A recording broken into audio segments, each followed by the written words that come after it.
Hey, what's going on everyone?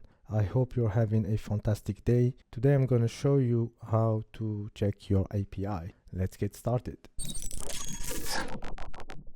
Okay, let's click on API check. And basically today we are going to test this API. So I'm going to copy this address. Now at the API endpoints, you want to copy your API URL, and then you need to give it a name and then choose the location or the region where this check should run. If you click on the drop down arrow next to request details, you have your HTTP request method: get, post, put, delete, patch, head, and options. If you, for example, if you choose post, a request body field will appear where you can add additional data to send to the server. And the request body works for post, put, and patch. And you can also add a header, and basically here you want to input your header's name, and in the second field you can input the value of your API key. And you have also some few examples of headers. We don't need it for this check, so I'm going to delete it. By the way, if you want to try our software, you can find the link in the description below. You can start with the free plan. It's completely free and no credit card needed. Let's get back to the video.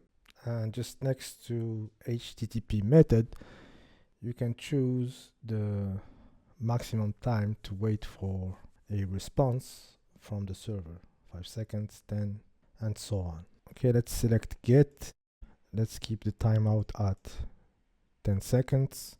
Now, if you click on response validation, you can define the conditions for validating your API responses. So I'm going to click here on add assertion, and here you have the different types: status code, response time, JSON path, text contains, and header. And here you have the different operators: equals, not equals, greater than, less than, contains, does not contain, and exists. So I'm gonna go for response time.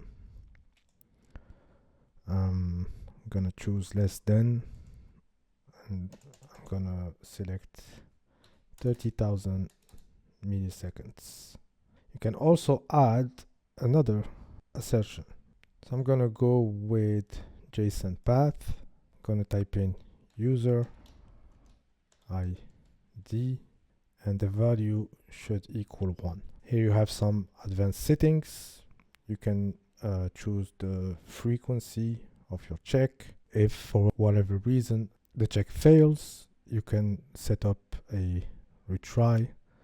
For example, you try 2 times, each 30 minutes. I have explained everything in the previous video, the browser check. You can check this video right up here. If the check fails, by default, we will send you an email. You can also set up more alerts channel beside the email. Okay, I think everything is set up. So I'm going to create an API check. And I just need to click on it and run it manually by clicking run. And if I click here on details, as you can see, I have 2 successful checks. And here you can see the response time is 20 milliseconds, is less than 30,000 milliseconds, and the JSON path user ID is equal to 1. Okay, let's create another check. Let's do the same API, but I want to fail this check.